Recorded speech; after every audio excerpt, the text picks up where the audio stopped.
Muy buenas tardes a todos.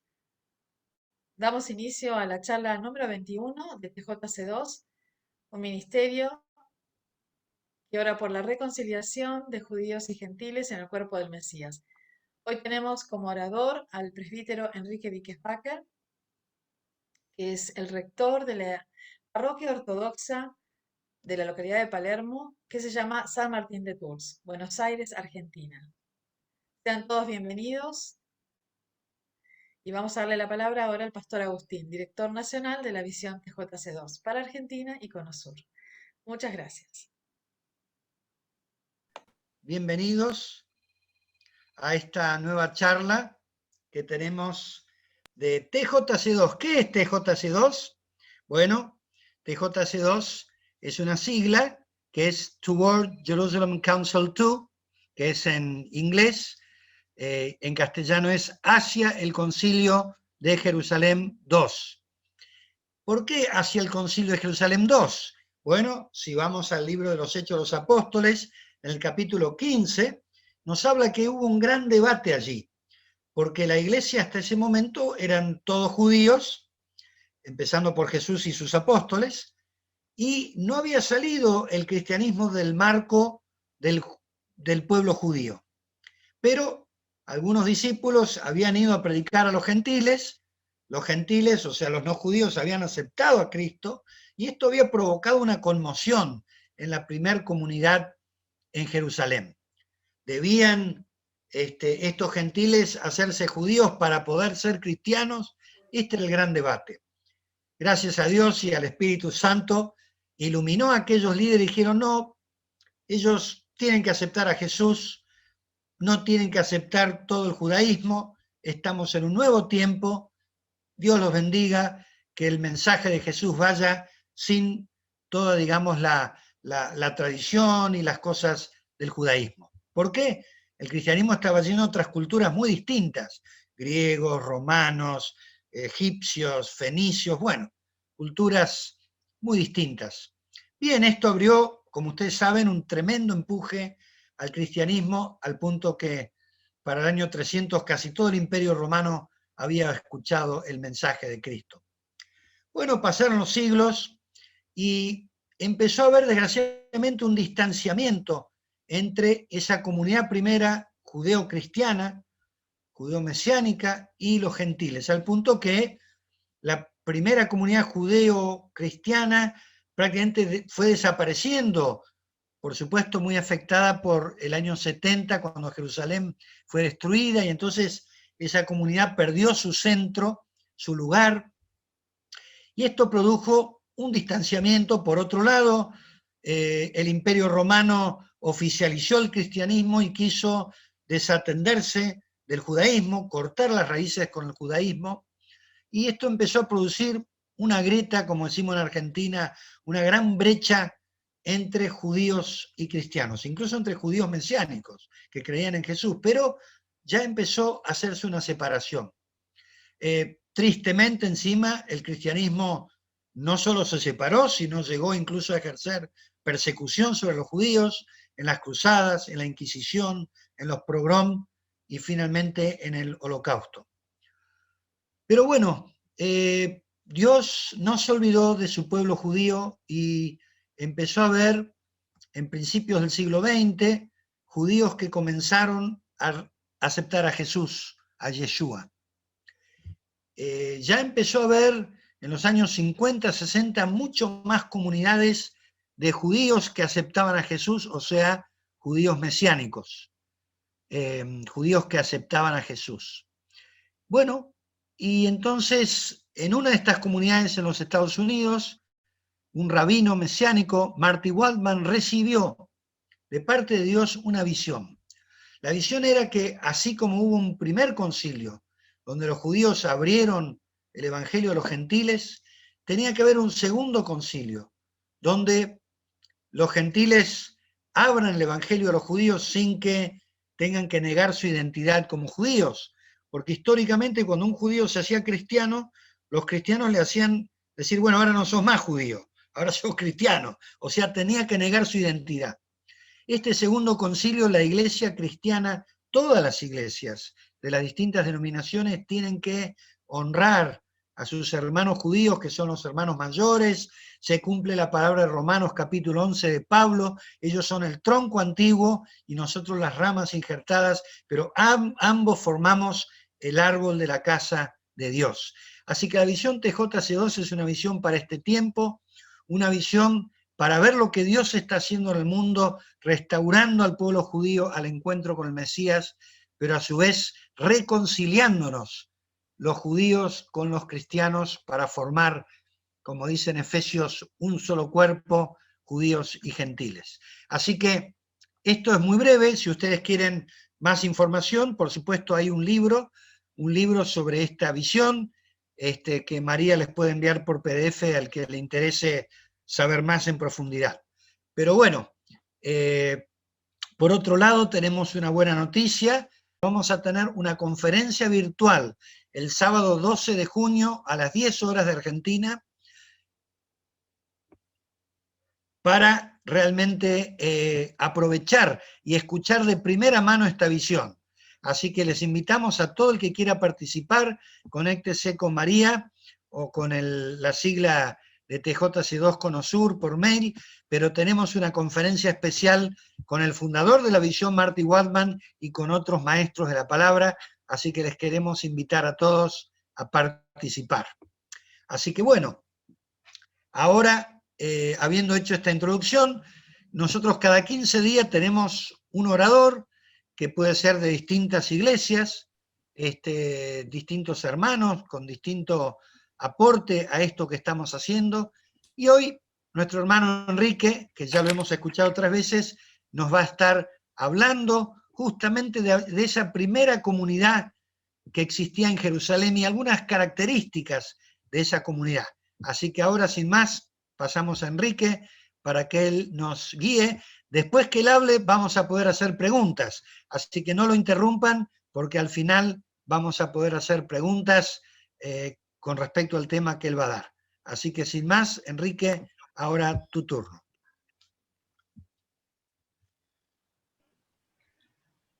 Bueno, perdónenme, todo esto fue un apuro, me sacó un poco de la concentración, pero bueno, vamos a volver con el Espíritu Santo. Lo que hoy la Iglesia cristiana, dividida en innumerables confesiones, tuvo como inicio a una primera comunidad fundada por los apóstoles y los discípulos del Señor. La venida soberana del Espíritu Santo es la experiencia fundante de esta comunidad. Los hechos de los apóstoles nos relatan que el Espíritu Santo desciende como llamas de fuego y se posa sobre cada uno de los discípulos. El fuego de la vida divina se manifiesta para impregnarlos con su energía de santidad. En el Evangelio de Juan 14:17, Jesús les dice a los apóstoles que el mundo no puede contemplar ni conocer esta manifestación soberana del Espíritu Santo. Efectivamente, esta presencia es absolutamente desconocida fuera de la Iglesia. Por eso San Ireneo del siglo II, que es el patrono de nuestra comunidad de enseñanza, San Ireneo de Lyon, dice: allí donde está la Iglesia está el Espíritu, allí donde está el Espíritu está la Iglesia. Esto no quiere decir, lo aclaro de antemano, que solamente el Espíritu Santo está en la Iglesia. Es un tema para otra reunión. El Espíritu Santo tiene 4 manifestaciones en el mundo, de las cuales la tercera es únicamente en la Iglesia. Pero eso no quiere decir que el mundo no tiene el Espíritu Santo. Quiero dejar eso muy claro, porque se ha hablado mucho de eso, que solamente el Espíritu Santo está en la Iglesia. Hay una manifestación del Espíritu Santo que es exclusiva de la Iglesia, pero después hay muchas manifestaciones de esto. La primera manifestación es la vida. Pero bueno, eso es para otro momento. 50 días antes de esta presencia soberana del Espíritu Santo, de este Pentecostés, al anochecer del día 1 después del Shabbat, como dice el texto de Juan, el Señor resucitado se presenta por primera vez a los apóstoles, atraviesa las paredes y soplando sobre ellos les dice: paz a vosotros. Al decir esto les muestra sus manos y su costado. Los discípulos se alegran al ver al Señor. Jesús les dice de nuevo, paz a vosotros. Como el Padre me envió, también yo os envío. Al decir esto, sopla sobre ellos y les dice, recibid el Espíritu Santo. A quienes perdonéis los pecados, les serán perdonados. A quienes les retengáis los pecados, serán retenidos. Juan 20, 19, 23. El Espíritu Santo en este caso es dado al colegio de los apóstoles, a los que Cristo otorga la paz y el poder sacerdotal de atar y desatar, es decir, el perdón. Podríamos decir que es un don del Espíritu donado por el Cristo, el vínculo de la unidad de la Iglesia, como dirá San Gregorio de Niza en el siglo IV. Aquí el Espíritu se manifiesta como auxiliar de la obra de Cristo, creando la unidad de su cuerpo místico. Ese aliento que el Señor sopla sobre los apóstoles es el signo de la nueva creación, así como Adán fue creado por el aliento del Señor que sopla sobre sus narices aliento de vida. Es el signo de la nueva creación que el Señor realiza con este nuevo cuerpo que es la Iglesia de Cristo, como dice el Padre Jacques, que fue mi padre espiritual. Pero en Pentecostés se celebra la venida personal del Espíritu Santo. No es un don otorgado por el Cristo, es una persona, la tercera persona de la Trinidad, la que desciende. Por eso leemos en el libro de los Hechos 1. Okay.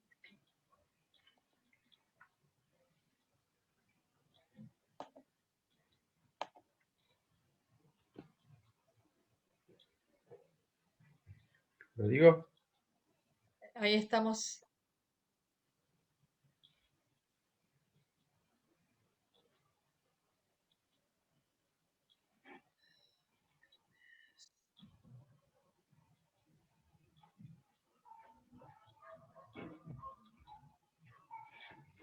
Dale texto 1. Al cumplir, no sé si se lee, pero bueno, lo digo.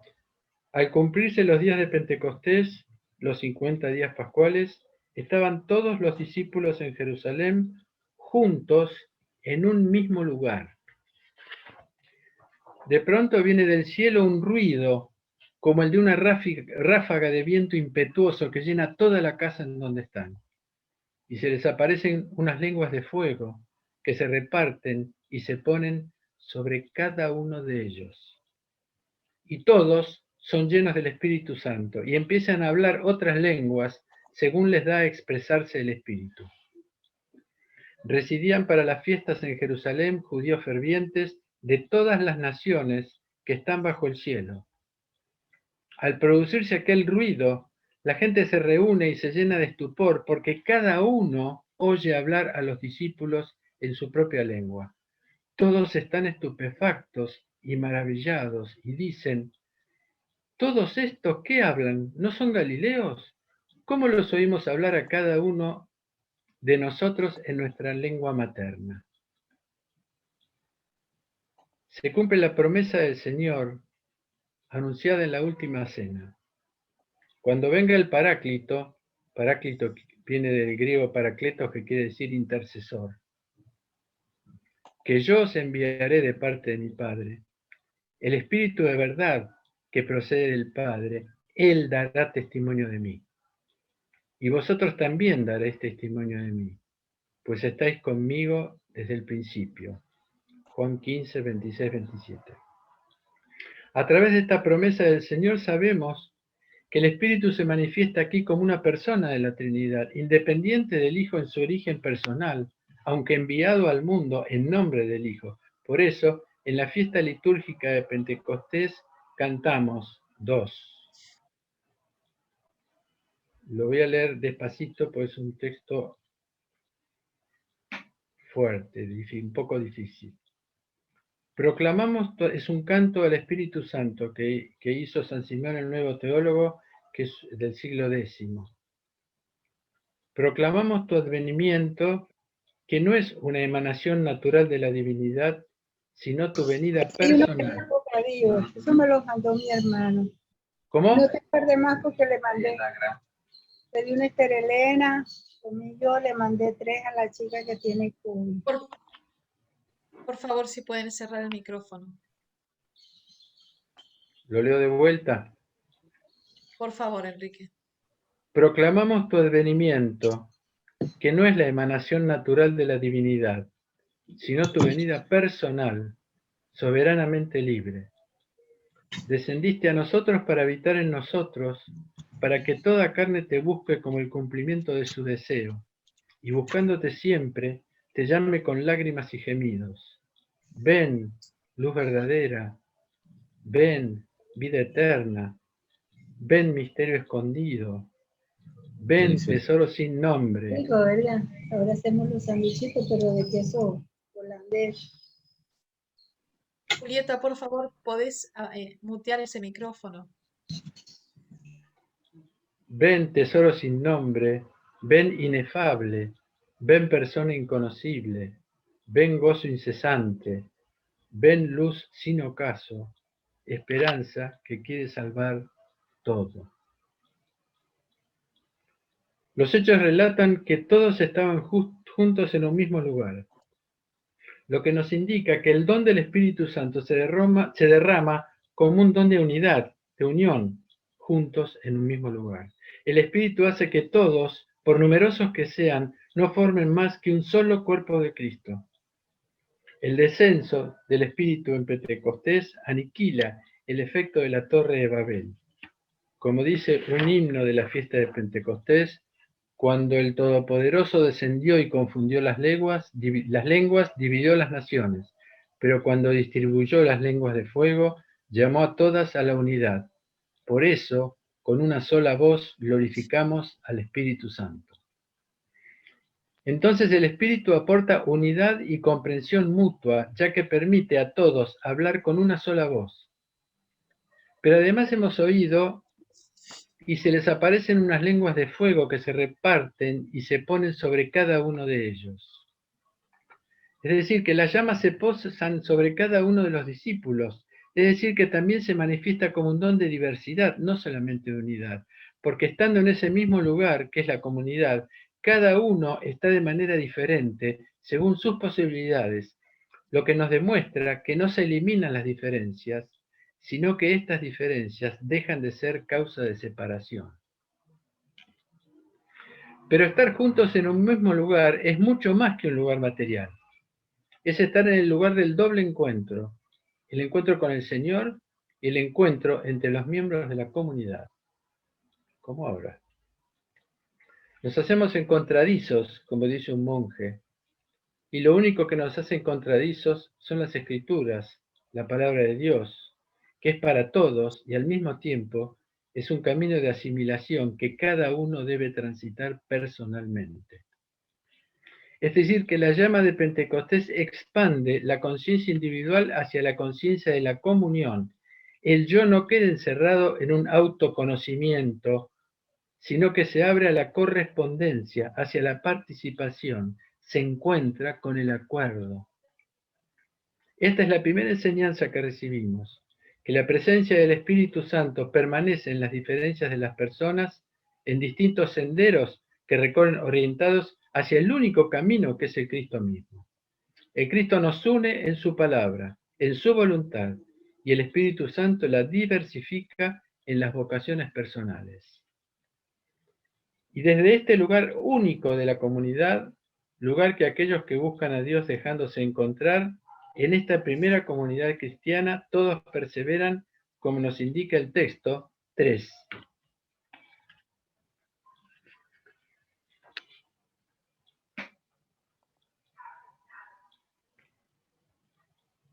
Los discípulos perseveran en la enseñanza de los apóstoles, en la comunión, en la fracción del pan y las oraciones. Todos los que tienen fe se unen juntos, ellos ponen todo en común, venden sus propiedades y sus bienes y distribuyen a cada uno según sus necesidades. Cada día perseveran con un solo corazón estando en el templo, comparten el pan en sus casas, toman alimento con gozo y simplicidad de corazón, alaban a Dios y encuentran dilección a los ojos de todo el pueblo. El Señor agrega cada día a la comunidad a los que reciben la salvación. Es decir, que son 4 columnas sobre las que se sostiene este naciente edificio de piedras vivas, como se llamaban a los fieles en el primer siglo, que indican no solamente, que indican el fundamento y el sentido de su existencia. Primero la enseñanza, primera columna de la comunidad cristiana o de la iglesia. La enseñanza son las escrituras y el testimonio oral del Evangelio, porque todavía no había sido escrito, pero que ya se está transmitiendo por los apóstoles. ¿Y cómo se nos presenta el Evangelio en su forma escrita? Un solo testimonio, un solo Evangelio, en la diversidad de 4 miradas de los evangelistas, distintas pero unánimes, sin contradicciones. Un solo Dios y 3 personas divinas. ¿Se dan cuenta? Imagen de Dios. La palabra en esta comunidad naciente es el testimonio de la vida de nuestro Señor Jesucristo, el reconocimiento de que Él es el Mesías esperado por Israel. Los apóstoles enseñan la significación simbólica del primer testamento, porque acá están unidos en esta experiencia ambos testamentos totalmente.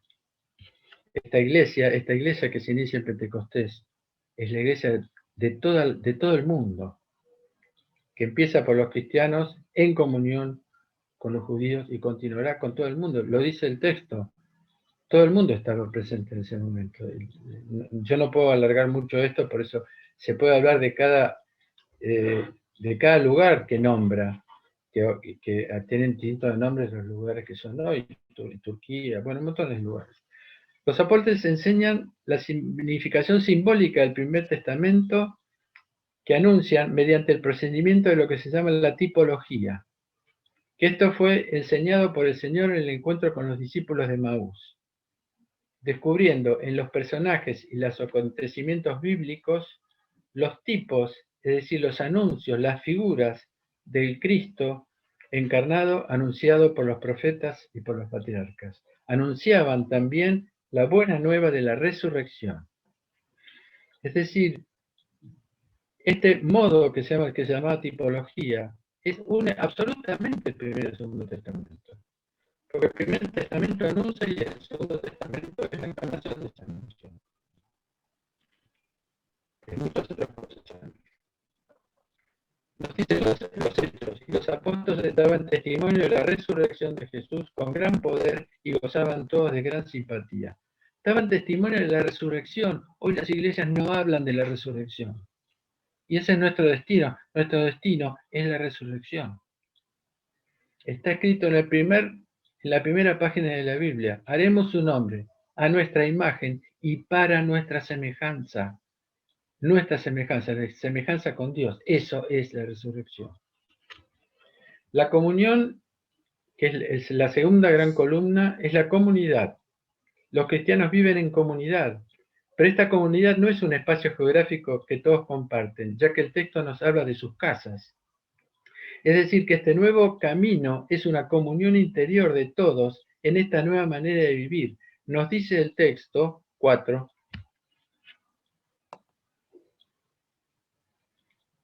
La multitud de los que tienen fe guarda un solo corazón y una sola alma. Ninguno de ellos dice de sus bienes, esto es mío.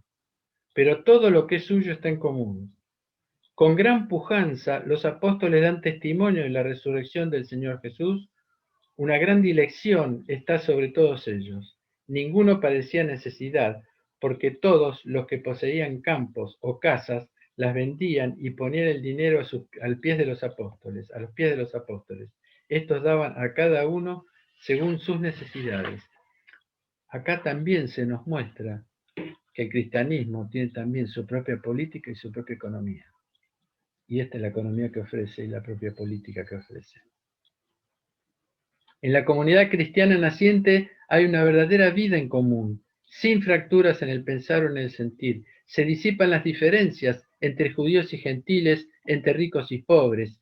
Todos sus miembros, independientemente de su procedencia o extracción social, son aceptados sin condiciones y ven sus necesidades cubiertas. Todo ello constituye la unión fraterna de la comunidad apostólica. Tercera columna, la fracción del pan. La fracción del pan es la celebración eucarística. Hacían memoria de las palabras de Jesús en la última cena, se decían las mismas palabras de la institución que hoy las iglesias repiten en el momento de la consagración, y luego los apóstoles hacían sus homilías exhortando a la perseverancia. Les doy un texto con esto. El primer día de la semana, reunidos los discípulos para partir el pan, Pablo les enseñaba, habiendo de salir al día siguiente, y alargó el discurso hasta la medianoche. La fracción del pan va unida por tanto a la palabra, y en ambos se hace presente el misterio pascual de Jesús, que restaura las fuerzas y abre los ojos de la comunidad creyente en su camino. La comunidad parte el pan en las casas, que es el lugar ordinario de encuentro comunitario de la iglesia doméstica. Y finalmente las oraciones, la cuarta columna. Las oraciones eran de dos tipos: los encuentros de oración propios de la comunidad, realizados también en las casas, o bien mediante la participación en el culto de las sinagogas y en el templo de Jerusalén. Les doy un texto: y perseverando unánimes cada día en el templo, y partiendo el pan en las casas, comían juntos con alegría y sencillez de corazón, alabando a Dios y teniendo favor con todo el pueblo. Ahora, la partición del pan, es decir, la comunión, lo que después va a ser la liturgia eucarística, lo hacían en las casas, no lo hacían en el templo ni en las comunidades, en las sinagogas. También en determinadas circunstancias de la vida comunitaria se reunían espontáneamente a rezar. Y me parece muy importante que nos detengamos en un texto que elegí, del Hecho de los Hechos de los Apóstoles, para que veamos el pensamiento del corazón de la comunidad, que se manifiesta espontáneamente en una plegaria que vamos a oír, a partir de una persecución, para que veamos concretamente lo que hacía esa comunidad. Anda preparando el texto número 5. Los apóstoles Pedro y Juan son arrestados y encarcelados por orden del gran sacerdote, porque curaron a un rengo en las puertas del templo. Los que estaban presentes quedaron admirados y comenzaron a oír sus enseñanzas. Entonces son encarcelados por orden del Sanedrín. Como no pudieron condenarlos, se vieron obligados a soltarlos, y estos vuelven a la comunidad. Les leo el texto. Una vez libres, vinieron a los suyos y les contaron todo lo que les habían dicho los sumos sacerdotes y los ancianos. Al oírlo, todos a una elevaron su voz a Dios y dijeron: Señor, tú que hiciste el cielo y la tierra, el mar y todo lo que hay en ellos, tú eres el que ha dicho por el Espíritu Santo, por boca de nuestro padre David, tu siervo, ¿a qué esta agitación de las naciones, estos vanos proyectos de los pueblos? Se han presentado los reyes de la tierra y los magistrados se han aliado contra el Señor y contra el ungido. Es el Salmo 2. Hasta aquí notamos que todos, incluidos los apóstoles, elevan a una sola voz, es decir, en la plegaria ante Dios hay una espontaneidad unánime, sin jerarquías. Tampoco hay una acción de gracias porque fueron liberados sus jefes, sino que ante todo se proclama a la Santísima Trinidad y su acción en el mundo. El Padre como creador de todo, el Espíritu Santo que discierne la historia por boca de David, el Hijo Jesucristo que interviene en la historia siendo víctima de la alianza de Herodes y Poncio Pilatos, y finalmente, al final, la comunidad, los hombres, para que reciban la fuerza para cumplir con el proyecto divino, que es el texto que sigue. 6. Ahora, Señor, ten en cuenta sus amenazas y concede a tus siervos que puedan predicar tu palabra con toda valentía, extendiendo tu mano para que realicen curaciones, señales y prodigios por el nombre de tu santo siervo Jesús.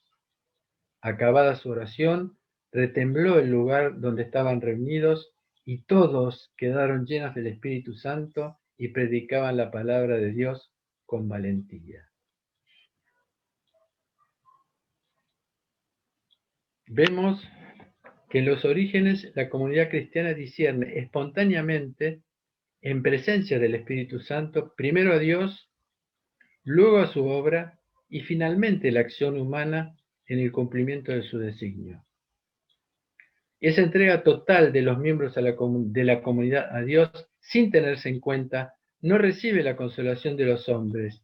Pobres que ustedes fueron encarcelados, qué pena, los bendecimos. No, no reciben la consolación de los hombres, sino la consolación del Espíritu Santo, que nuevamente los colma de sus energías divinas increadas.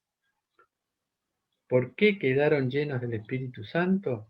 Porque estaban vaciados de sus propios intereses, de los sentimientos mezquinos, del derecho a tener miedo, como dice el padre Mata el Mezquín, no tenemos que asumir el derecho a tener miedo, de los pensamientos y las opiniones acerca de lo acontecido. En las persecuciones de nada valen la dogmática, la justicia humana, la moral práctica, los derechos, la psicología, los miedos ni la victimización. Y ese vaciamiento se denomina kenosis en griego, abajamiento. Es el modo de relación que Dios tiene con nosotros. Él oculta su divinidad, se esconde y aparece. Ambas cosas hace, es como un columpio. Dios aparece y se esconde, aparece y se esconde. Un presbítero teólogo ortodoxo contemporáneo, Dimitros Stanislao, dice que la kenosis es el aprendizaje de una forma superior de ternura. Esta ternura busca el contacto con los hombres, despertando la solidaridad, el compañerismo, los acuerdos. No se impone, desarma las rivalidades multiplicando el espíritu fraterno, la aceptación incondicional del otro sin juzgarlo, sin rivalizar. Es el punto de partida de la amistad en Cristo, nuevo mandamiento dado por el Señor. ¿Recuerdan? Un nuevo mandamiento os doy, que os améis los unos a los otros, como yo os amo. No hay mayor amor que el de dar la vida por sus amigos. Este doble vaciamiento frente a Dios y a los hermanos es el fundamento del cristianismo. Si esto es así, entonces la falta de diálogo, el prejuicio, la intolerancia religiosa es permanecer en la ignorancia de la propia confesión cristiana. Si nosotros establecemos un diálogo verdadero, somos ofrendas cuando hablamos. Yo ahora les estoy ofrendando mi sentir, mi pensar. Y es una ofrenda, porque les estamos entregando, y yo ahora les estoy entregando al otro una parte de mi mundo. Y también ustedes son ofrendas cuando oyen, porque se entregan al mundo del otro, al mundo mío o del otro, renunciando momentáneamente al universo de cada uno, corriendo el riesgo de que lo recibido atente contra las estructuras nuestras, rígidas. Es decir, que el diálogo también es un vaciamiento, pero es un vaciamiento fecundo donde se puede construir una realidad enriquecida. Este pensamiento no es mío, es un pensamiento de uno de los más grandes teólogos judíos contemporáneos, que se llama André Neher. Él indica, yo acá mezclé un poco el tú con el nosotros, él dice concretamente que un diálogo es el que habla, se entrega, se ofrenda, y el otro lo recibe, haciendo un sacrificio de su propio mundo, y después viceversa. El otro habla y el otro recibe. Es decir, hay una mutua entrega de ambos, y eso genera un nuevo mundo que es la comunión del mundo de los dos. Anda preparando el número 7. Por eso, para establecer un verdadero diálogo interreligioso es necesario un doble movimiento en donde, profundizando en nuestra identidad religiosa, sin riesgo de aniquilación, hacemos el éxodo hacia un nuevo conocimiento sagrado, que es para nosotros una nueva manifestación de Dios. Dice el obispo Calixtus Ward, es un obispo inglés de la Iglesia griega ortodoxa, contemporáneo. Cada comunidad, ya sea social, la escuela, el taller, la parroquia, la iglesia universal, está hecha para convertirse en un icono de la triunidad, sabiendo que Dios es tres en uno. Cada uno de nosotros se compromete a vivir sacrificialmente en el otro y para el otro. Cada uno de nosotros se compromete irrevocablemente a una vida de servicio práctico, de compasión activa. A imagen de la primera comunidad cristiana, en la Iglesia somos invitados a una peregrinación que no se circunscribe en el espacio material, sino en la voluntad de Dios presente en nuestra vocación. Transitamos nuestro camino común con las personas humanas, mientras nuestra existencia se va purificando en la relación íntima y personal con las personas divinas. El Espíritu nos constituye como un nosotros, uniendo todas las posibles fracturas de la unidad, que son 4. La individualidad, las diferencias, las preferencias y el antagonismo, que se dan y se multiplican en casi todas las comunidades que conozco, por no decir todas. Por eso es necesario permanecer sostenidos de las 4 columnas de la comunidad naciente de Jerusalén: la enseñanza de las Escrituras, porque en la palabra de Dios está la presencia de Dios. El Espíritu Santo es la potencia de la palabra de Dios. Él no solo nos recordará, como dice Jesús, todo lo que yo os he dicho, sino que nos da la potencia con la que Cristo nos hablaba. Yo puedo hablar, yo entonces le digo que el Espíritu Santo es el... o puedo decir el Espíritu Santo, esa potencia viene del Espíritu Santo, que dice la palabra de Dios. La enseñanza de las Escrituras, porque la palabra de Dios está la presencia y su voluntad hacia nosotros. Cada palabra de Dios que penetra en nosotros es la construcción de una morada interior que prepara la venida del Padre, del Hijo y del Espíritu Santo. Porque la primera iglesia somos en nuestro propio corazón espiritual. La fracción del pan, que es la liturgia memorial, escuela de alabanza, de acción de gracias y modelo perfecto de comunidad. En cualquier celebración litúrgica, todos cumplen su función y nadie ni discute, ni está en desacuerdo, ni pide que saquen esa música y pongan otra. Todos estamos dirigidos hacia Dios, en todos los oficios que se hagan. Nadie discute nada ahí. Por eso la liturgia es un aprendizaje de esta comunidad de la que estoy hablando, que comienza por la alabanza y se proyecta en la ofrenda de los bienes a la comunidad, que eso es la comunión. Y finalmente las oraciones que despiertan en nosotros el recuerdo de Dios.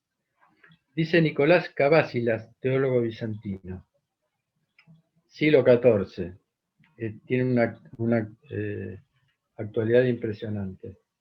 Lo que hay que hacer es combatir el olvido. Sin necesidad estamos en el olvido. Sin cesar tenemos la tentación de vivir como autómatas, como sonámbulos. El hombre olvida que existe, olvida que los otros existen, olvida que el mundo existe, olvida a Dios. Vive en un tiempo devorador en el que cada instante devora el siguiente, donde en cierto sentido jamás hay presente. Entonces es necesario despertar. Es uno de los grandes temas de esta ascesis, despertar.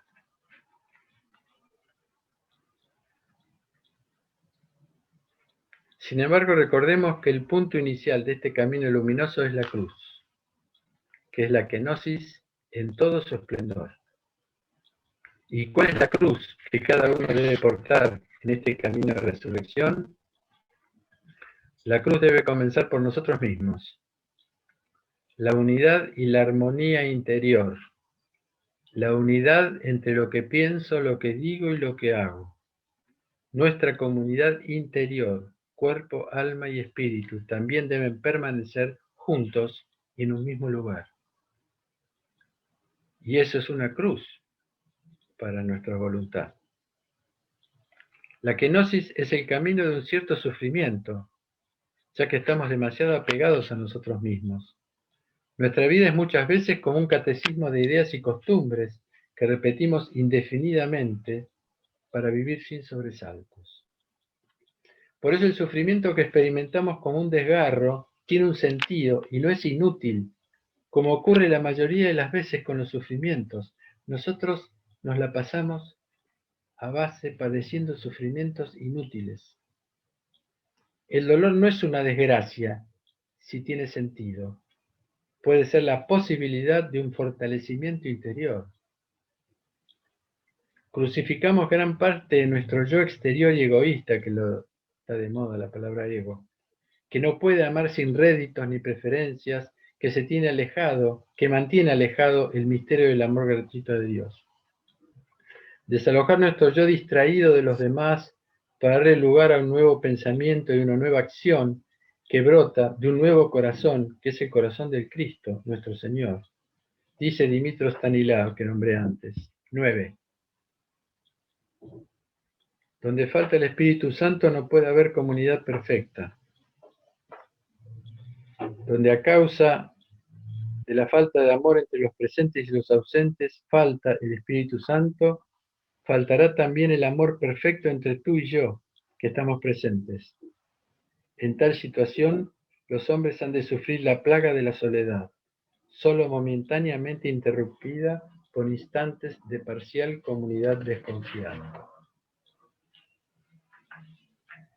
Entonces nuestra tarea testimonial se orientará a construir un espacio-tiempo de comunión con todos, sin exclusiones, sin partidismos, sin divisiones, retornando cada uno a la realización del simple, discreto y humilde nombre de cristiano, construyendo encuentros mucho más con el silencio que da lugar que con el palabrerío de razones buscando la conquista de territorios. El padre Jacques decía, que es el fundador de nuestra iglesia y mi padre espiritual, el silencio es el clima preferido de la palabra. El silencio interior es la atención. 10. El silencio es el clima preferido de la palabra. El silencio interior es la atención de todo el ser orientado hacia su fuente. En medio de los ruidos exteriores, acompañando los gestos laboriosos, ese silencio crea el tiempo de la presencia. Ese silencio nos reposa en la faz de Dios y nos dispone alegremente frente a toda cosa y a toda persona a quien nos acercamos. Creo que es necesario que volvamos a las fuentes del nacimiento de la Iglesia para ser sembrados de semillas de resurrección, de ofrenda y de olvido de sí. Que nos encontremos con la memoria del sentido de la Iglesia en el mundo, que permanece en él como un arca sobre las olas agitadas de esta civilización donde la mayoría ignora a Dios y deifica la ciencia, la economía y la política, que están a punto de derrumbarse en esta pandemia. A punto de derrumbarse en esta pandemia. No podemos encerrar a Dios en la exclusividad de nuestros pensamientos, de nuestras banderías, pero podemos ofrecerle un nuevo lugar donde nos visite en nuestra existencia compartida. Pero para eso es necesario la inmolación de nuestro ego, personal, político, comunitario y religioso. Y ahí está nuestra kenosis a imagen de Dios. Permiso, perdón. Haciendo la voluntad de Dios, superando nuestro entendimiento, será revelando en nuestro corazón el deseo de Dios, la sed de Dios, la admiración, el asombro ante sus obras, que es lo que experimentaron los integrantes de la primera comunidad cristiana. Ellos estaban asombrados y maravillados de lo que estaban viviendo. Se despertó en cada uno la capacidad innata de los niños. El Espíritu les abrió los corazones a la alegría de lo desconocido, de lo grandioso, de lo inentendible, sin interferir con temores y desconfianzas que desfigurarían ese presente eterno de la manifestación del Espíritu Santo. Esta es la comunidad que expresa la voluntad de Dios. Este es el anhelo del Padre y del Hijo, que envían el Espíritu Santo para que nos oriente, nos inspire con su aliento divino, que se hizo un viento impetuoso en ese momento para vivir como un solo cuerpo en la diversidad de sus miembros. ¿Y cuál es ese cuerpo? El cuerpo de Cristo resucitado. Y esa es la originalidad más antigua y hoy la más nueva comunidad cristiana. Y esta es la originalidad de la más antigua y la hoy más nueva comunidad cristiana. El nacimiento en espíritu y en verdad de cada uno de nosotros.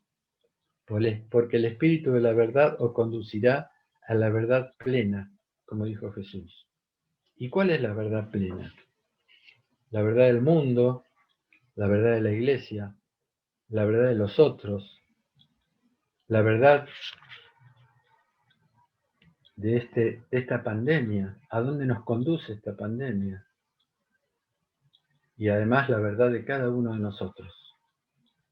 Porque nosotros siempre estamos flotando sobre verdades a medias, y el Espíritu puede develarnos la verdad completa de todo lo que existe. En nosotros hay dos verdades que desconocemos: la verdad incompleta de lo que realmente somos y la verdad auspiciosa de lo que podríamos llegar a ser, como seres humanos, como iglesia. Pentecostés es el nacimiento de la primera comunidad cristiana, portadora del primer amor del que habla el Señor en el libro del Apocalipsis, en la carta a la iglesia de Éfeso. Y hoy Jesucristo nos dice a todas las iglesias, que no es suficiente con el esfuerzo voluntario que hagamos para sostener la fe que se está perdiendo en el mundo, sino que es imprescindible hacia dónde se dirige ese esfuerzo. La dirección, nos dice en la iglesia de Éfeso: tienes resistencia, soportas por mi nombre sin desfallecer, mas tengo contra ti que has dejado tu primer amor. En día de Pentecostés se cumplió el deseo del Señor que había dicho: el fuego he venido a arrojarlo sobre la tierra. ¡Cuánto deseo que ya está encendido! Las lenguas de fuego manifestaron el fuego del amor de Dios, las energías divinas que fueron comunicadas por el Espíritu Santo para nuestra transformación. Ese fuego tiene el poder de quemar los apegos, los egoísmos, la tibieza, las comodidades, transformándonos en copas ofrecidas a la compasión divina. San Ireneo de Lyon, obispo de la Iglesia de las Gallas y doctor de la Iglesia, y patrono de nuestro Instituto de Teología y Arte Sagrado, dice acerca de la obra de Cristo y del Espíritu Santo: ser cristiano consiste en adaptarse progresivamente a Dios. El Cristo vino para adaptar a Dios a los hombres, mientras que el Espíritu Santo adapta a los hombres a Dios. Muchas gracias.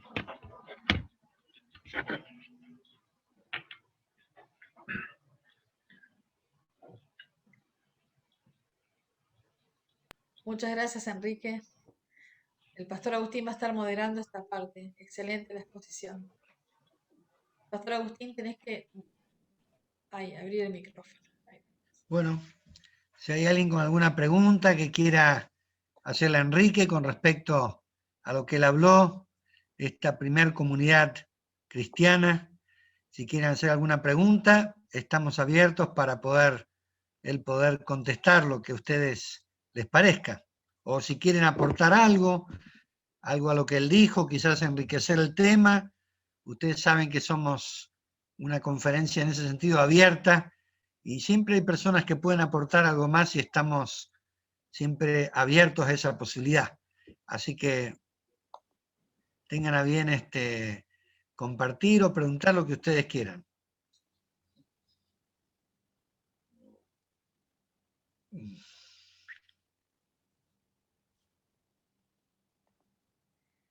Enrique, yo tenía una pregunta. Cuando estás hablando de la verdad, de que cada uno tiene la verdad, ¿no?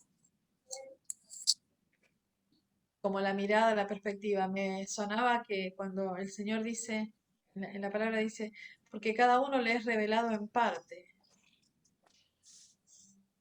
¿Tiene que ver con eso? Sí, la verdad absoluta de cada uno la vamos a conocer en el momento de la edificación. Pero tiene que ver con eso. Pero también tiene que ver con el nacimiento de la opinión, que ahora está multiplicada. Todos opinan, todos hablan, todos opinan sobre sí mismos, sobre los demás, sobre todo. En la cual eso cada vez nos aleja más de la verdad, porque la opinión que a mí se me ocurre en un momento no tiene nada que ver con la verdad. Es decir, salvo que sea una inspiración del Espíritu Santo, que salga de repente, pero sí, tiene que ver, sí. Pero además se ha hecho más oscura la verdad de nosotros mismos y lo que nos rodea, porque cada vez estamos más lejos del Espíritu Santo, que es el que puede iluminar, el del Cristo, por supuesto. La palabra de Cristo ilumina mucho la verdad. Es decir, tu palabra es lámpara a mis pies. dice el Salmo. Porque la verdad aparte no es para pensar, la verdad es para caminarla. Y ahí se va aprendiendo, aprendiendo.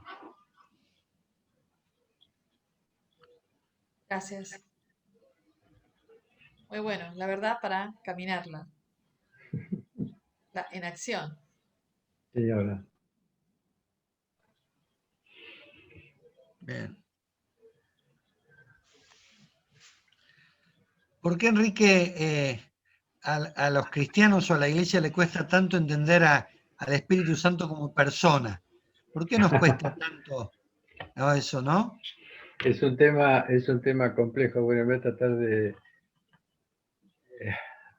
no hablar de teología, porque a mí me gusta la teología aplicada, no la teología filosófica, ¿no? El Espíritu Santo no nos fue revelado su nombre, porque Espíritu son las tres personas y Santo son las tres personas. El nombre personal del Padre es Padre, el nombre personal, lo que lo hace único frente a las tres personas. El nombre personal del Hijo es unigénito, que lo nombraba mucho, lo llamaba así Marcelo, unigénito, que quiere decir único engendrado. Ahora, el Espíritu Santo no sabemos el nombre, porque vuelvo a repetir. Entonces el Espíritu Santo a lo largo del tiempo, porque aparte la función del Espíritu Santo, incluso su función, no es mostrarse, es mostrar al Cristo. O sea Claro. que el Espíritu Santo permanece detrás nuestro, porque el Espíritu Santo es el que nos empuja hacia el Cristo.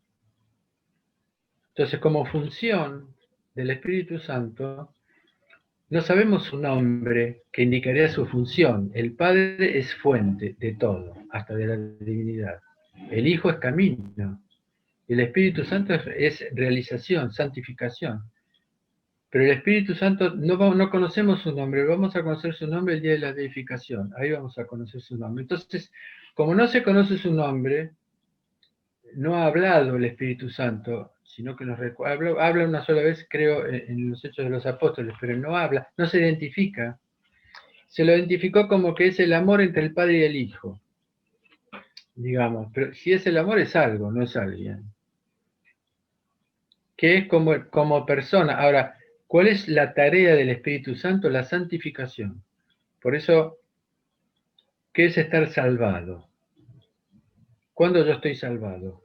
Cuando yo adquiero el Espíritu Santo. El Espíritu Santo mora en mí, en ese momento yo tengo la salvación. Eso lo decía, se dice desde el primer siglo, pero San Serafín en Sadrov en el siglo XIX, antes de la terrible persecución que recibieron los rusos ortodoxos con el comunismo, que mataron 45 millones de cristianos, habló sobre el Espíritu Santo. Y le hizo experimentar a un hombre común que ni siquiera era religioso lo que era la experiencia del Espíritu Santo. Y decía que el fin de la vida cristiana es la adquisición del Espíritu Santo. El Espíritu Santo va penetrando en nosotros, penetrando, y en un momento es el Espíritu Santo el que habla. Pero no sabemos el nombre y entonces cuesta mucho intelectualizar, digamos.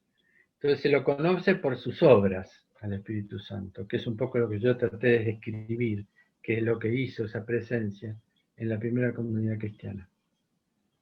No sé si responde tu pregunta. Es un tema muy complejo, ¿no? Se desarrolló a lo largo de los primeros 1000 años en los 7 concilios ecuménicos, pero más o menos es eso, más o menos para que quede claro.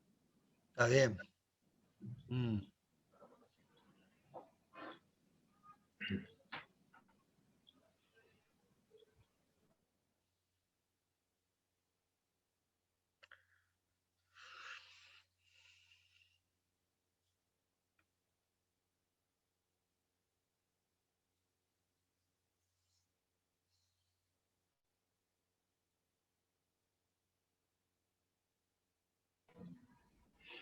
Hay un santo del siglo VIII, San Máximo el Confesor, que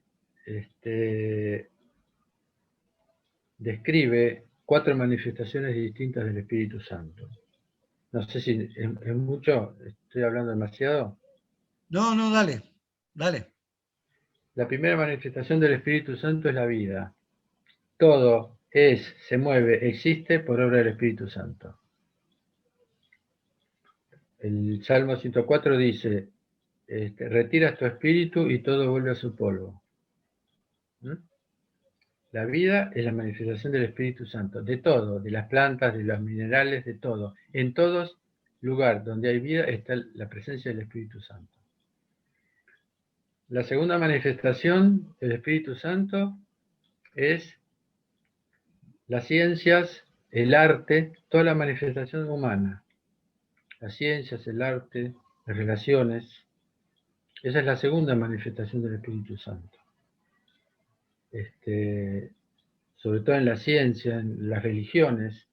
Todas las religiones serias tienen el Espíritu Santo, las importantes, ¿no? Está el Espíritu Santo presente en distintos niveles. La tercera manifestación del Espíritu Santo es en la iglesia, que está solamente en la iglesia. Y se ve a través de los sacramentos, de muchas cosas. Está el Espíritu Santo. Y la quinta manifestación es la adquisición del Espíritu Santo, que es en los santos. Un santo llega a tener la adquisición del Espíritu Santo y ya está santificado, es un santo. Nosotros no adoramos a los santos, nosotros veneramos a los santos como ejemplo de esa adquisición.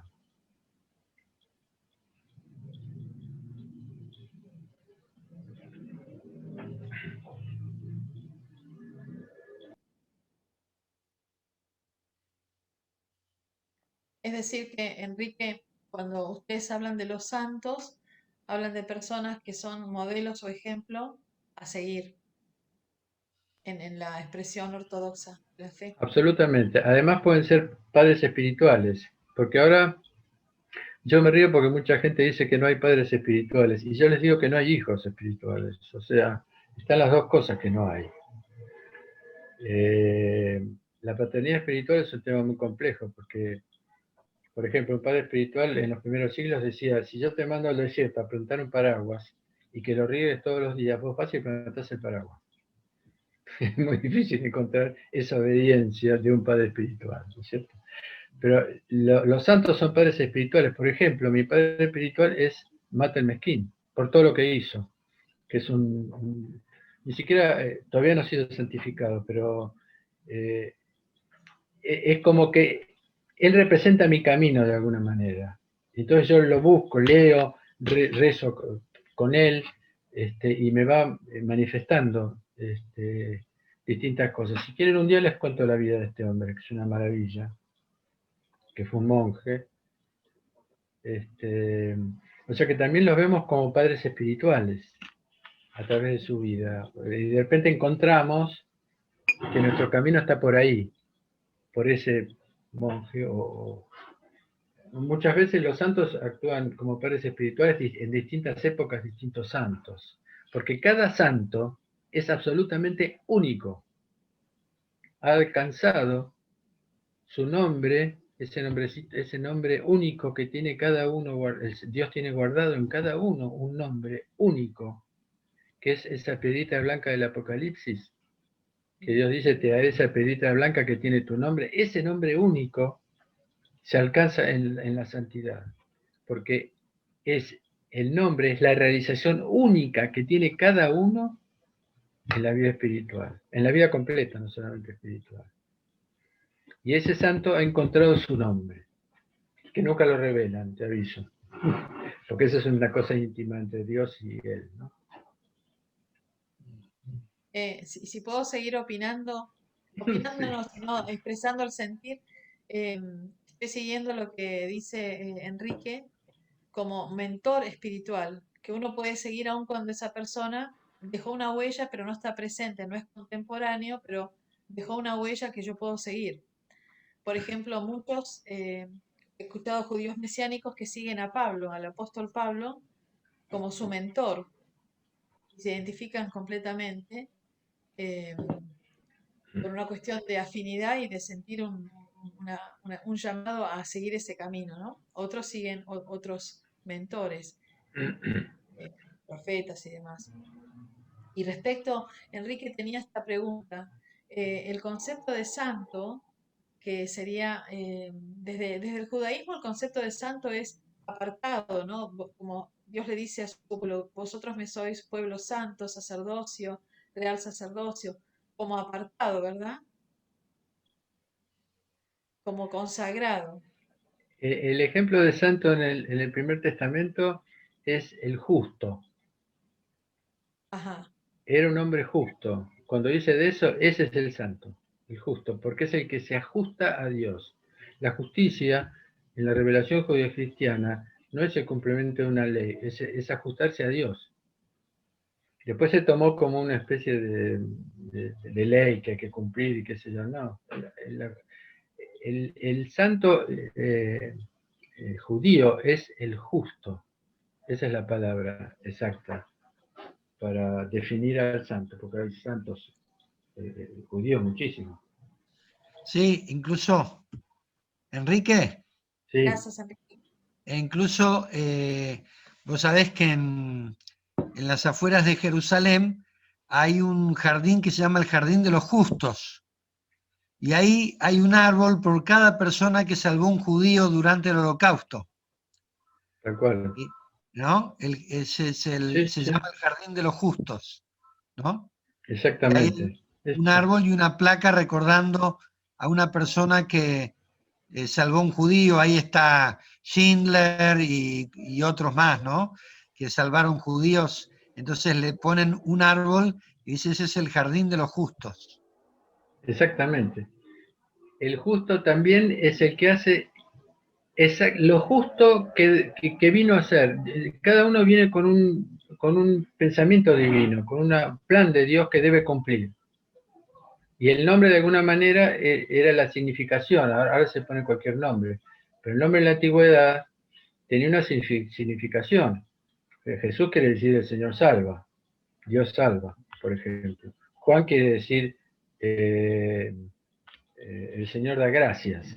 O sea, los nombres tenían el sentido de ese justo que tiene que hacer para cumplir. Y la justicia, y el justo puede ser un santo que hizo millones de milagros, o puede ser una persona que corrió una silla cuando la debía correr. Y ese hizo lo que tenía que hacer, y ese es un justo, porque se ajustó a la voluntad de Dios y cumplió.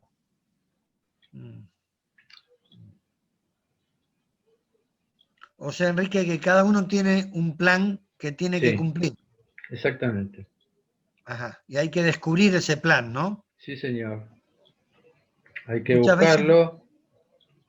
Es un camino sinuoso, no es sencillo. Es un camino que se hace al andar, como decía nuestro poeta Machado. Ajá. Machado es uno de los hombres más espirituales, de los poetas más espirituales que yo he leído, por las cosas que dice, ¿no? Bueno, ahora me olvidé lo que quería decir, perdón. Pero sí. Me parece que hay muchos cristianos que no descubrieron cuál es el plan de Dios para ellos, ¿no? Sí. Sí, y digamos, algunos creen que ya lo encontraron y resulta que ese era un medio para otro fin y otro medio para otro fin. O sea, nunca sabemos exactamente. El problema con Dios es que Dios nunca se repite. Por lo tanto, no esperes que haga lo mismo nunca, porque Dios nunca se repite. Primero. Segundo, que Dios viene y se va, está y no está. Es decir, Dios, por ejemplo, todos tenemos, ¿se acuerdan de María Magdalena y de Marta, ¿no? Que Dios la reta de alguna manera, ¿no? Digamos, a Marta porque te ocupa demasiado y tu hermana se ocupa de lo esencial, pero también la reta a María Magdalena, porque el tanto estar a los pies de Dios y de estar unida a Dios y qué sé yo, cuando Jesús se tiene que ir resucitado y le dice, no me retengas porque me tengo que ir a lo de mi Padre, le está retando a María Magdalena. Es decir, ninguna acción excesiva es buena. ni lo que Marta decía, que era ocuparse de todo, porque alguien se tiene que ocupar, porque si Dios comió ese día, Jesús comió, es porque Marta trabajó. Pero tampoco que sea todo lo espiritual que era María Magdalena, que después no lo dejaba ir. Y Jesús le dice, no me retengas, tengo que ir al Padre. Y ese es el resto que le corresponde a María. O sea que siempre, siempre, siempre, siempre, es eterno. Si nuestro destino es la edificación, no llegamos nunca a cumplir, pero siempre podemos estar más cerca. Amén. Yo tengo una pregunta sobre el primer amor, porque el título de la charla es la primera comunidad cristiana, la fuente del amor, ¿no? Del primer amor, la fuente del primer amor.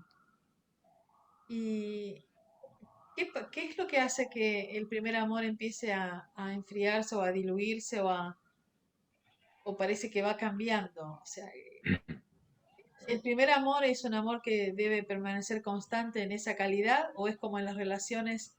Estoy haciendo quizás una comparación, está bueno pensarlo, ¿no? En las relaciones humanas el amor va cambiando y va como Sí. tomando diferentes formas.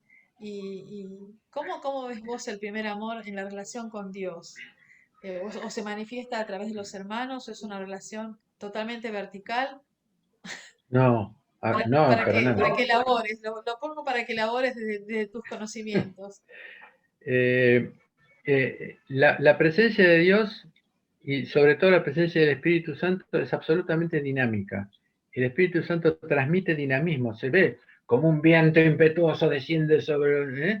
Es el dinamismo. Es decir, volver al primer amor es hacer el camino dinámico que lleva ese primer amor que es eterno, que no tiene fin. Es un camino dinámico de cambios, de renuncias, de pruebas, de sacrificios. Es decir, volver al primer amor nos cuesta muchísimo. ¿Por qué? Porque además de la Trinidad está el maligno, y eso está muy desatendido a partir del siglo XIX, ha sido muy desatendido, y el maligno entonces logró, el maligno a través el maligno inspira, digamos, la parte científica, la psicología, todo, inspira conocimientos, y él logró que la gente crea que el maligno no existe. Por lo tanto, el maligno ahora trabaja tranquilamente en nuestros pensamientos, sin que ni siquiera nosotros sepamos su presencia, y trabaja sobre nuestros pensamientos. Entonces, los padres del desierto, a partir del siglo I, así como, digamos, de repente, después del cristianismo de los primeros 4 siglos, el conocimiento pasó a ser el conocimiento de la naturaleza exterior y de la filosofía exterior, etc., otro tipo de conocimiento, la medicina, es decir, la física, etc., los padres del desierto se metieron en el conocimiento interior del hombre, no se metieron en el conocimiento exterior.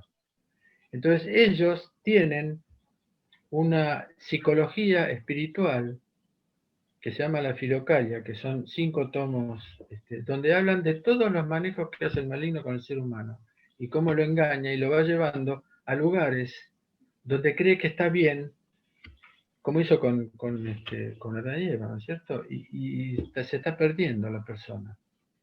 Por eso llegamos a donde estamos ahora. Por eso es una lucha constante. En este mundo está el maligno, y el maligno no nos va a dejar. ¿Vieron lo que pasó con la charla de hoy, que yo no podía entrar, por ejemplo? Son estupideces esas. Pero el maligno, hay un monje que dice, el primero que se entera cuando uno empieza a rezar es el maligno. Porque ahí es donde empieza con la distracción. ¿La distracción qué es? Diablos. Diabolos significa lanzar en dispersión. Día es dispersión y bolos lanzar. La palabra diablo es la dispersión. Entonces él siempre nos va a ofrecer millones de cosas. Dejarlo para mañana, bueno, muchísimas cosas. Y hay todo un estudio sobre el maligno, sobre los padres del desierto, lo que Jesús dice, mi reino no es de este mundo, en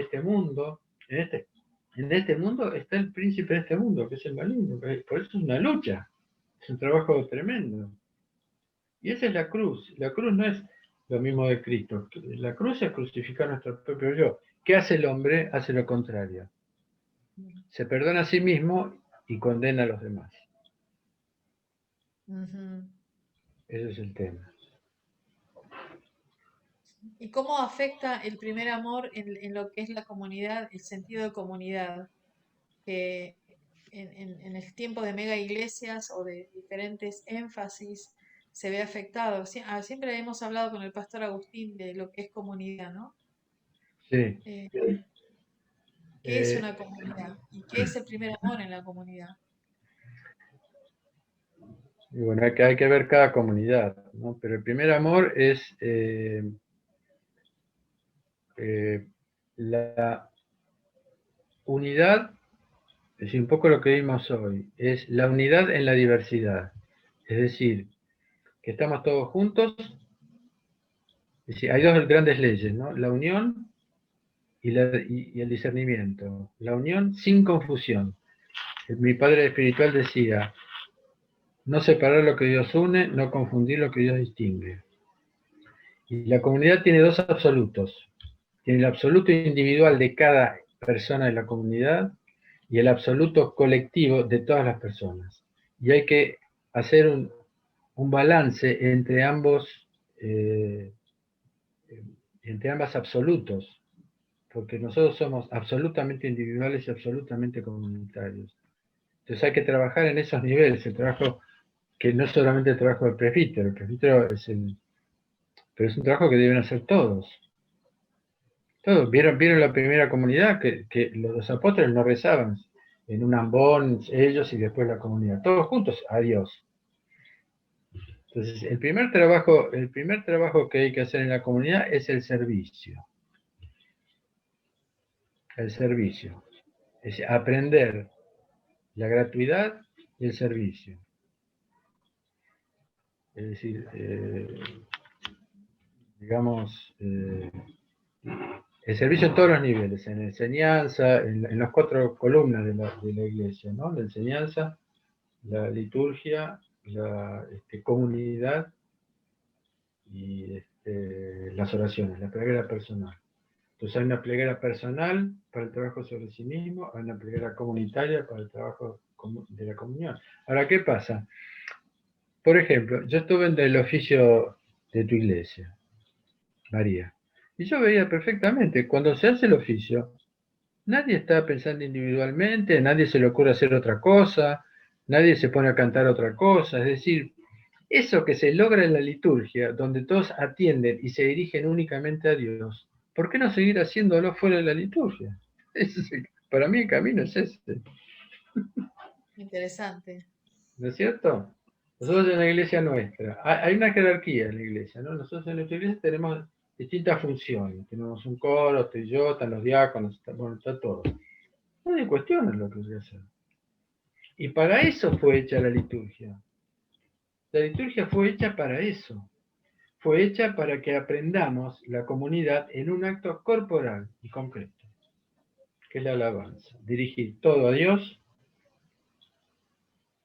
Entonces, en vez de hablar, yo hice una experiencia de 10 años con un grupo de oración, son 2 clérigos y 3 personas. Y nos encontramos durante 10 años hablando exclusivamente de Dios, sin contarnos cosas personales, sin casi nada. Es el día de hoy que casi no sabemos nada uno del otro. Pero estamos Mira, absolutamente unidos a través y somos amigos, pero uno casi no sabe del otro. qué Ahora, maravilloso. eso no dice que hay que hacerlo, digamos, ahora se termina el grupo, cumplió su función, bueno, ahora se terminó el grupo. Pero 10 años, distintas iglesias, y las personas también, distintas confesiones. Éramos 7, casualidad 7, ¿no? Número 7. Pero es un trabajo arduo porque están las voluntades propias, es un trabajo muy difícil. Pero la iglesia es un peso muy, muy fuerte. Cuando alguien viene que tiene ambiciones en la iglesia, yo siempre le pregunto lo mismo. ¿Cuánto peso de la iglesia vas a ser capaz de soportar? ¿Eh? Y eso depende de las responsabilidades. Pero... Y es un trabajo dinámico todo el tiempo es un trabajo, caemos todos, nos levantamos, y es un poco el símbolo de lo que es la penitencia, que la penitencia no es un sufrimiento culposo, sino que es una conversión, es la misma palabra en griego, cambio de espíritu, metanoia. Ojo que nous se traduce como pensamiento, no es pensamiento, nous es espíritu. Neuma también es espíritu. Y logos también, pero no vamos a entrar en eso, pero es cambio de espíritu. Entonces hay que, en una iglesia se tiene que olvidar de sí mismo. Y dar un servicio. Es un trabajo muy difícil. Pero me acuerdo que mi padre Jack decía siempre, ¿qué haría Dios en estas circunstancias?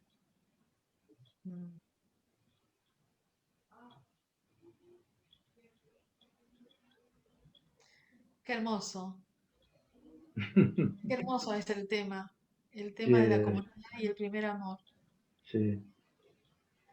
El primer amor es la fuente. Los profetas vuelven a la fuente. Fíjate, los grandes profetas, y vas a ver que cuando tienen el llamado de Jesús, se van a una fuente. Ajá. Tienen que volver a la fuente, y de ahí salen, surgen. El primer amor no es hacer lo que hacían en el siglo I. ¿No es cierto? No se puede ahora en el siglo XXI hacer lo que hacían en el siglo I. Pero hay direcciones.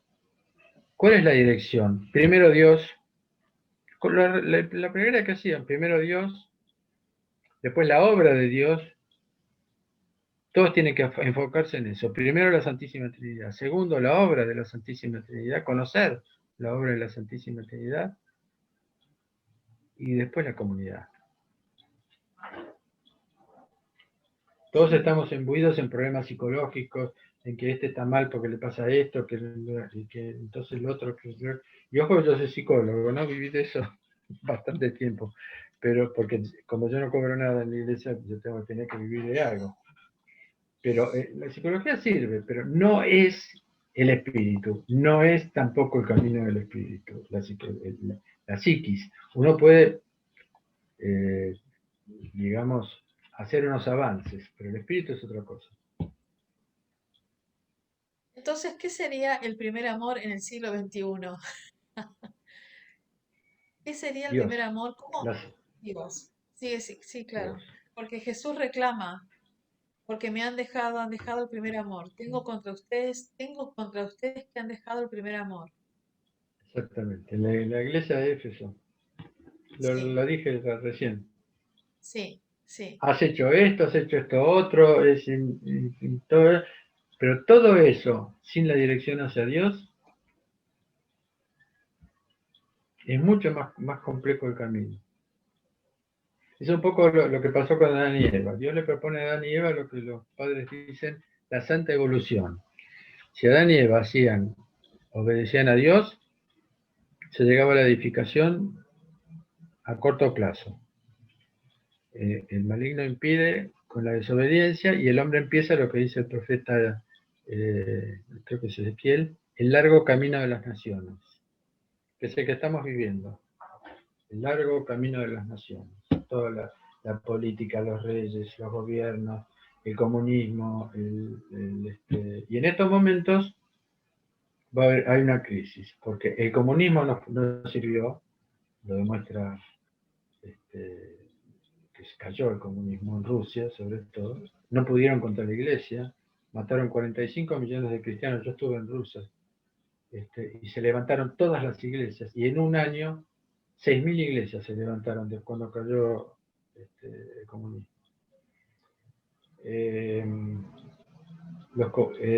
Bueno, ahora me olvidé lo que quería decir. pero ellos ya vivieron lo que vamos a vivir nosotros, porque y se va a caer el capitalismo, porque el capitalismo es salvaje ahora. Ahora se muestra como mejor que el comunismo, pero es salvaje. Y van a venir las persecuciones. Y esto que estamos viviendo, este virus que estamos viviendo, hay que preguntarse qué está pasando. ¿Qué significa este virus? Para mí, este virus es la presencia del maligno en el aire. El virus es el maligno. Tiene todas las propiedades que tiene el maligno. Y aparte, sobre todo, porque este bicho, que es el maligno, entra en el único órgano, es complicado lo que voy a decir, pero entra en el único órgano que no dejó de ser santificado en el pecado original, que es por el aire, por la nariz. El único órgano que no cayó en la tentación en Adán y Eva fue porque Eva ve qué bueno es, ve, toca, lo toca, usa todos los sentidos, menos El olfato. porque acá nos fue dado el espíritu. El Señor insufla sobre las narices el aliento de vida. Wow. ¿No es cierto? Y el maligno entró en ese lugar. Ya lo copia a Dios hasta en eso. Porque el maligno es una copia absoluta de Dios. Copia a Dios todo el tiempo. El maligno no tiene creatividad. Es un mono, es un copiador. Y esto que está pasando, esto es un pensamiento personal. Yo estoy meditando mucho sobre eso. Esto que está pasando yo creo que es eso. Y porque además no sabes de dónde viene, no sabes cómo te puede agarrar, y destruyó todos los mitos, la ciencia, es decir, un bichito que ni se lo ve, destruyó la economía, y va a destruir la economía mundial, la ciencia que no sabe lo que es, todo. Y Dios lo permitió, para mostrarle al hombre, y lo está permitiendo, para mostrarle al hombre todo lo que él edificó, la economía, las armas de guerra, tenemos misiles, pero contra este bichito no se le puede hacer nada. Absolutamente. Mientras estabas hablando pensaba en Jesús antes de ir a la cruz cuando él dice, porque el mal se habrá multiplicado, el amor de muchos se enfriará. Sí, Y yo siempre me preguntaba si ese amor del cual habla Jesús también involucra el amor dentro de la iglesia, por porque supuesto. le está hablando a los apóstoles, a sus Sí, discípulos. Y uno tiende a pensar que como está en la iglesia, supuestamente hay amor y eso es esperable, porque Dios es amor y la iglesia es de Dios. Entonces tiende a pensar que eso sucede fuera de lo que es la frontera de la iglesia. Pero en realidad siempre pienso, digo, ¿a quién le estaba hablando? ¿A quién se lo estaba diciendo? El amor de muchos se enfriará. se los está diciendo a los que están en la iglesia, a los que están fuera de la iglesia, a todos, porque la iglesia no es una garantía de amor, al contrario. Se han visto terribles aberraciones dentro de la iglesia y en todas las iglesias. O sea, la iglesia en sí no significa una garantía de amor y qué sé yo. Y porque aparte de qué amor estamos hablando, porque ahora se dice amor, está tan desvalorizada la palabra amor, que ahora amor, ¿qué es? El amor es simplemente el servicio. Yo creo que la primera charla que di hablé sobre el agape, ¿no? Creo Sí, que el fue. amor agape. Bueno, eso es el amor. Y bueno, es muy difícil. ¿Ustedes quieren un programa de vida político, económico, que va a ser para mí el programa del futuro? Lean el Sermón de la Montaña. Yo escribí ya un libro y ahora estoy escribiendo un segundo libro sobre el Sermón de la Montaña, para dejarlo como legado personal, porque ese es el programa que vamos a vivir, pase lo que pase, a largo plazo, en todos los niveles. Pero claro, el Sermón de la Montaña termina diciendo que tienes que amar al enemigo. ¿No? Es decir, ese es el programa que lo instituyó Cristo. En el Evangelio de Mateo está completo, en Lucas está dicho en distintos lugares. Pero ahora yo estoy escribiendo un libro justamente sobre el Sermón de la Montaña como algo que tiene que ver con lo que está pasando. Es decir, cómo se puede combatir, no combatir, sino cómo se puede colaborar de alguna manera, para que esta destrucción que va a ocurrir se transforme en una nueva construcción. Es decir, esto puede durar 1000 años o mañana, no lo sabemos. Nadie sabe la fecha, dice el Señor. Por eso pienso, la gran comisión es la gran comisión es la tarea, es la gran Sí. comisión. Nunca dejó de ser la gran comisión. No, Hay sí. muchos énfasis en las iglesias diferentes, pero Sí. la gran comisión no puede ser un énfasis. La iglesia tiene misión. La iglesia no existe si no hay misión. Es lo que trae Cristo. El Cristo trae el envío. El resto Exacto, ya estaba en el judaísmo. claro. Jesús dice, el resto ya estaba en el judaísmo.